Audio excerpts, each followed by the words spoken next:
बिस्मिल्लाहिर्रहमानिर्रहीम। अस्सलाम वालेकुम। हमारा आज का टॉपिक है target setting. Target setting is chapter 15 of BBB text book, जो कि मेरे पास है। आई डोंट नो आपके पास कौन सी बुक है और टारगेट सेटिंग उस बुक का कौन सा चैप्टर है।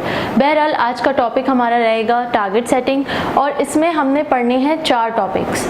सबसे पहला performance measurements and mission statement. क्या कहते हैं, क्या होता है, कोई भी ऑर्गेनाइजेशन इसको क्यों रखती है, क्या पर्पस है, सब देखेंगे हम। Next topic goals and objectives. What is the difference between goals and objectives, and why every organization makes goals, keeps objectives and makes targets.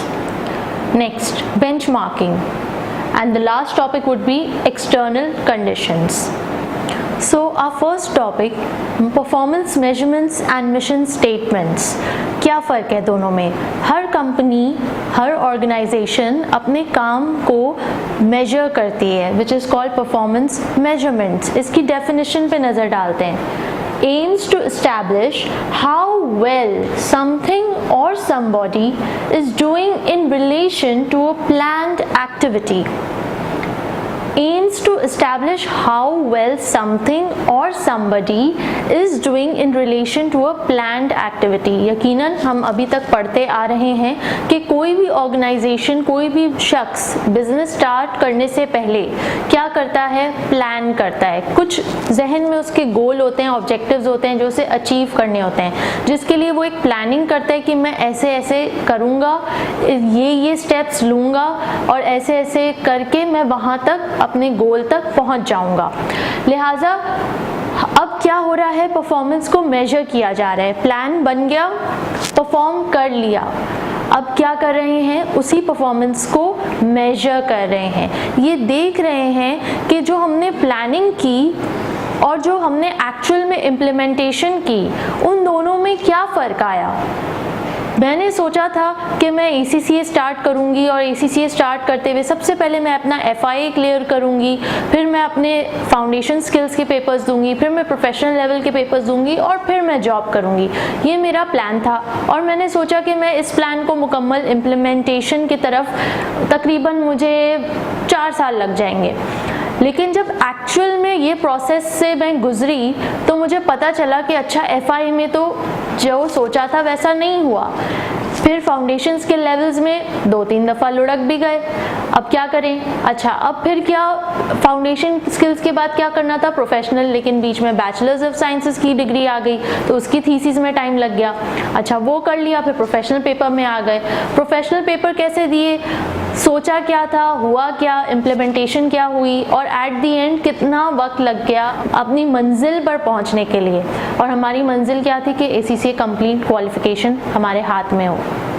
Now organisations, individuals, ये लोग भी इसी तरह करते हैं, सोचते हैं, टारगेट सेट करते हैं, बोलते हैं कि हम 2 साल में ये अचीव कर लेंगे या 2 साल में इतना प्रॉफिट आ जाना चाहिए। लेकिन जब एक्चुअल में वो परफॉर्मेंस हो रही होती है या एक्चुअल में जब हम वो परफॉर्म कर चुके होते हैं और टारगेट तक पहुंच चुके होते हैं, तो फिर हम एक एनालिसिस करते हैं, इवैल्यूएट करते हैं कि हमारी परफॉर्मेंस कैसी रही। क्या हमने जो सोचा था वैसा ही हुआ या हमने जो सोचा था उससे कुछ मुख्तलिफ हो गया, और अगर मुख्तलिफ हो गया तो आखिर क्यों मुख्तलिफ हुआ, क्या रीजंस थे, वो क्या फैक्टर्स थे जिसकी वजह से मेरा plan completely as it is implement ना हो सका। उसके क्या फैक्टर्स थे? वो फैक्टर्स जब हमें पता चलेंगे तो हम अगली दफ़ा प्लानिंग के वक्त उन चीज़ों का ख्याल रख लेंगे। ठीक है, तो ये चीज़ परफॉर्मेंस मेजरमेंट हमें हेल्प करती है कि हम बेटर प्लानिंग की तरफ आ सकें, हम रियलिटी को देख सकें कि वो कौन से फैक्टर्स हैं जो हमारी ऑर्गेनाइजेशन के डिसीजंस को इन्फ्लुएंस करते हैं, जो हमारी ऑर्गेनाइजेशन की परफॉर्मेंस को इन्फ्लुएंस करते हैं, जिसको हमें मद्देनज़र रखते हुए अपना बजट बनाना चाहिए या प्लान आउट करना चाहिए। ऑल राइट, परफॉर्मेंस मेजरमेंट्स ना कि हमें ये तयन करने में हेल्प करती है कि मेरी कंपनी की, मेरी ऑर्गेनाइजेशन की, मेरी टीम मेंबर्स की परफॉर्मेंस कैसी है इन रियलिटी, और दूसरा हमें प्लानिंग में भी हेल्प करती है। All right, okay. So performance measurement basically aims to establish how well something or somebody is doing in relation to a planned activity. Now something, machine, factory and organization as a whole. Thing could be anything from these. किसी भी चीज़ की हम performance major कर सकते हैं, चाहे वो machine हो, फैक्ट्री हो, या फिर ऑर्गेनाइजेशन एज अ होल हो, किसी टीम हो, किसी का भी हम परफॉर्मेंस मेजर कर सकते हैं at any point of time during the period. All right, somebody में इंडिविजुअल एम्प्लॉय का, मैनेजर का या ग्रुप ऑफ पीपल की भी परफॉर्मेंस हम मेजर कर सकते हैं। Moving on to mission statements. Mission statements क्या होते हैं? एक ऑर्गेनाइजेशन, आपने ऑब्जर्व किया होगा अपनी डे टू डे लाइफ में, जब आप किसी भी कंपनी में जाते हैं या किसी भी ऑर्गेनाइजेशन में गए होंगे, तो हर ऑर्गेनाइजेशन का अपना एक मिशन स्टेटमेंट होता है। क्यों रखते हैं लोग अपना मिशन स्टेटमेंट? क्या मकसद होता है? तो उसके ये 4 मकासद होते हैं। Number 1, purpose. वो डिस्क्राइब करता है कि उस ऑर्गेनाइजेशन का पर्पस क्या है, वो एग्जिस्ट क्यों करती है, उसका मकसद हयात क्या है। मिशन स्टेटमेंट हमें बताता है कि उस ऑर्गेनाइजेशन की स्ट्रैटेजी क्या होगी, वो कौन सी स्ट्रैटेजीज को मद्देनज़र रखते हुए अपने गोल्स, अपने ऑब्जेक्टिव्स को अचीव करेगा, अपने पर्पस को फुलफिल करेगा, किस राह पे चल के।